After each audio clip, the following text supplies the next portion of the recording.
So where to buy IEMs at best possible prices, how to claim your warranty, how to get your replacement, what are the things that are covered under warranty, things that are not covered under warranty. If you're making your imports, what would be the custom duty or import duty charges? So these are all the kind of important questions that I'll summarize in this video. So let's start. So where to buy IEMs at best possible prices? So if you're in India, you can get IEMs from Amazon and Flipkart, and there are other third-party platforms like the Audio Store, Concept Cart, and many more from where you can source these products. If you are international subscriber of the channel, that you can get these IEMs from maybe the respective brand websites or keephifi.com or Linsol, or there may be some other stores or online platforms available in your region from where you can get these. So if I talk about India and I take the example of KZ Caster Pro at the moment, so it is selling at 1890 on Amazon and somewhere around 1500 both on Audio Store and Concept Card. So there is like 400 rupees of price difference on this IEM, and this difference is mainly because both Amazon and Flipkart are charging something for their platform fees. They are charging for listing all these products, so that prices need to be kept high in order to make up for that cost. So instead of like getting it from Amazon and Flipkart, it's very wise to get it from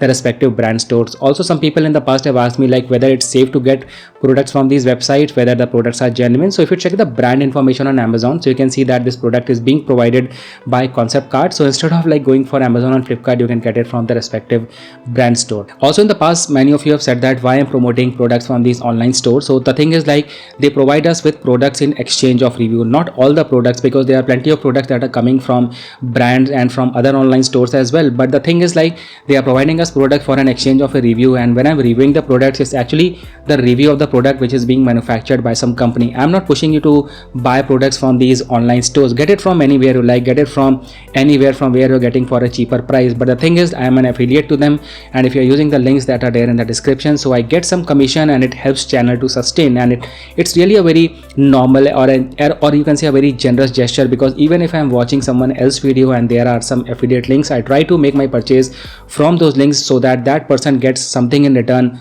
if I'm like watching his video. So quite fair. The next thing is return, replacement and warranty. So first of all, none of the online stores actually permit the return on the electronic products. You get it from Amazon, Audio Store, Concept Card, no returns on the electronic products, but they all get covered under 10 days replacement policy, which is common for all the online platforms, and replacement will only be provided in case the product is defective or there is any sort of malfunction with the product or maybe some missing articles in the box.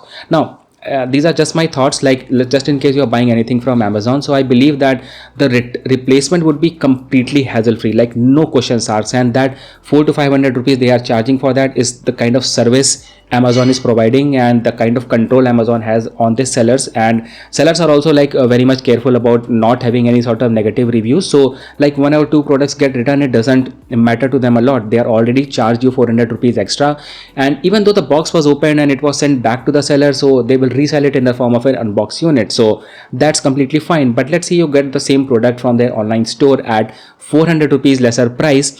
So in that case, the replacement may be slightly like you may face some amount of hassle, because there may be some sort of a query from the seller that's what's wrong with the product, and it might take a day or two for the approval to come. But eventually, if the fact you are telling them is genuine, so you will definitely get a replacement on the product. So I believe that is how things are happening.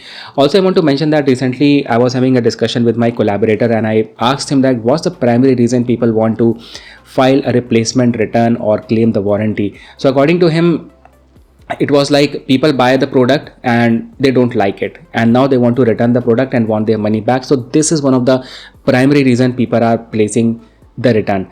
And also I want to mention that the items that are covered under warranty, under 1 year warranty, is just your IEM. In case it's the cable or a ear tips or any sort of other problem, so these are all considered as consumable items. So in case you are on the Concept Card website in the warranty section, so at the bottom they have clearly mentioned that your cables, your ear tips, and if you are getting any wristwatch from them, so the band and all are not covered under warranty, because these are considered as consumable item.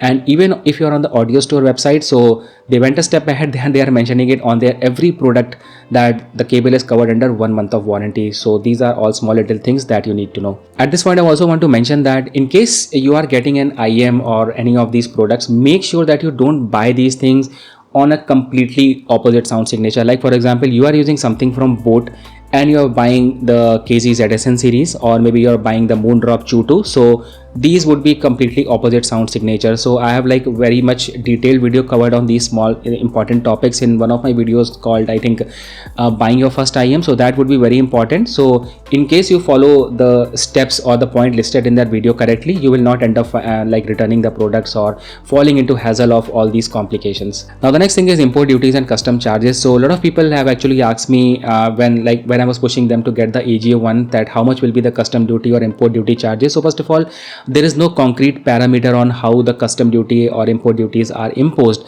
but the thing is, like, if you are getting something from China or anywhere abroad and it goes onto your customs and it's being picked up by India Post, the government India Post when I'm talking about, so in that case definitely the import duties will be imposed. But just in case you are getting something from FedEx or DHL, you might escape the import duty. But the basic thumb rule is that you are importing anything to India, you have to you can say you have to pay for the custom duty. In case you make an escape, that's like really good, but just be aware that custom duty will be imposed, and custom duty can range somewhere from 40 to 60% or maybe up to 90%. So recently I got this parcel from Hides.